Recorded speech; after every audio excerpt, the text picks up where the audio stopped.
जब से इंटरनेट आया है तो हमें कोई भी इन्फॉर्मेशन चाहिए होती है तो हम गूगल या यूट्यूब पे जाके सर्च करते हैं और वो इन्फॉर्मेशन हमें वहाँ पर अवेलेबल मिल जाती है। लेकिन आप लोगों ने कभी भी ये सोचा है कि इंटरनेट किसने बनाया या फिर इंटरनेट हम तक कैसे पहुँचता है? तो आज की वीडियो में हम थोड़ा इंटरनेट के इतिहास के बारे में जानेंगे। ये वीडियो टोटली नॉलेजेबल होने वाली है। आपको इस वीडियो में पता चलेगा कि इंटरनेट के फादर कौन है और इंटरनेट हम तक आता कैसे है। तो वीडियो को बिल्कुल भी मिस मत करिएगा वरना आपका ही नुकसान है।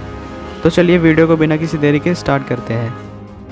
नंबर 1, इंटरनेट किसे कहते हैं? इंटरनेट किसे कहते हैं ये जानना चाहते हो तो ये जान लीजिए कि इंटरनेट एक दूसरे से जुड़े कई कंप्यूटर्स का बहुत बड़ा जाल है जो पूरी दुनिया में फैला हुआ है।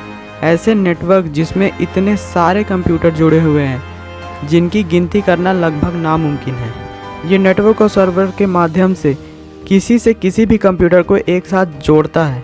टेक्निकल लैंग्वेज में कहें तो इंटरनेट पूरी दुनिया को जोड़ने वाला ऐसा नेटवर्क सिस्टम है जो डाटा को अलग अलग जगहों से TCP यानी कि ट्रांसमिशन कंट्रोल प्रोटोकॉल का यूज़ करके पूरी दुनिया में कंप्यूटर्स में ट्रांसमिट करता है यानी कि भेजता है डाटा को।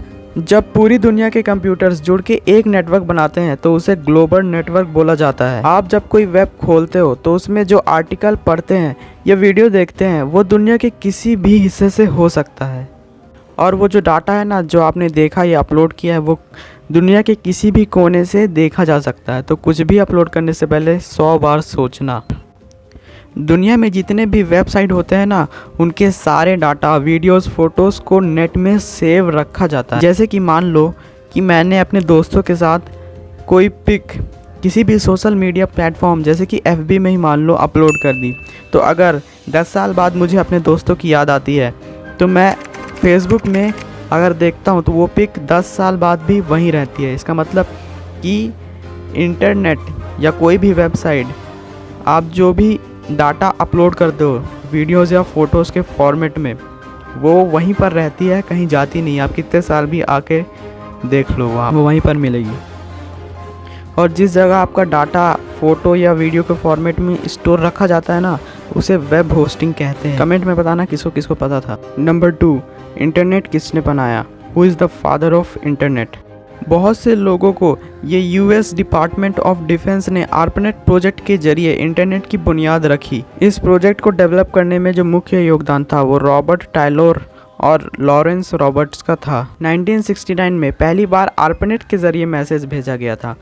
अब आप लोग सोचेंगे कि अब ये ARPANET क्या है, तो आप लोग बस इतना समझ लो कि ARPANET इंटरनेट का पहला नेटवर्क था जिसके ज़रिए कैलिफोर्निया यूनिवर्सिटी के प्रोफेसर लियोनार्ड क्लेनिन-रॉक के लेबोरेटरी से दूसरे नेटवर्क स्टैनफोर्ड रिसर्च इंस्टीट्यूट को जोड़ के नेटवर्क की रचना की गई थी। 1970 में इंटरनेट प्रोटोकॉल सूट को रॉबर्ट और विंथ सर्फ ने डेवलप किया था जो कि ARPANET में स्टैंडर्ड इंटरनेट प्रोटोकॉल बन गया।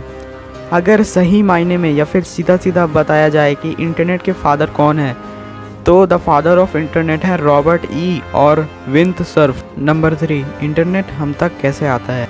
ये सोचकर काफ़ी अजीब लगता है कि जिस इंटरनेट के कारण हम दिन भर PUBG खेलते रहते हैं, टिकटॉक चलाते रहते हैं और जिसका इंटरनेट के कारण हम अभी भी लॉकडाउन के अंदर घर में बैठे हुए हैं, आखिर वो इंटरनेट हम तक आता कैसे है? आप लोग जो website, blog, online apps, online games खेलते हो ना, ये जिस कंप्यूटर में स्टोर किए जाते हैं उसे सर्वर कहा जाता है और ये 24 घंटे 7 दिन ऑन रहता है, मतलब हमेशा चालू रहता है। सर्वर की सुविधा वेब होस्टिंग कंपनियां देती हैं जो 99.99% उनका जो सर्वर वाला कंप्यूटर रहता है वो ऑन रहता है, मतलब दिन रात हमेशा चालू ही रहता है उनका सर्वर। पूरी दुनिया के सर्वर को केबल के द्वारा जोड़ के रखा जाता है और जिस केबल के द्वारा सर्वर को जोड़ के रखा जाता है उस केबल को फाइबर ऑप्टिक्स केबल कहते हैं। इसके अंदर डाटा आने जाने की सुविधा होती है और इन केबल्स की जो थिकनेस होती है ना वो इंसान के एक बाल के बराबर होती है और ये केबल बहुत स्पीड से डाटा को ट्रांसफ़र करते हैं। लेकिन कई बार आप लोगों ने बहुत बार इंटरनेट में कोई सोशल मीडिया पोस्ट में देखा होगा कि कुछ केबल ओशन में से बाहर आ जाते हैं। तो मैं आपको बता दूं कि इंटरनेट की सुविधा को बढ़ाने के लिए केबल्स को ओशन के अंदर से बिछाया गया है। तो आप लोग सोचेंगे कि भाई ऐसा करने की क्या ज़रूरत है, सैटेलाइट के ज़रिए भी तो इंटरनेट को पूरी दुनिया में ट्रांसफ़र किया जा सकता है ना। तो गाइस, इंटरनेट को ट्रांसफ़र करने के लिए सिर्फ सैटेलाइट का योगदान ही काफ़ी नहीं है।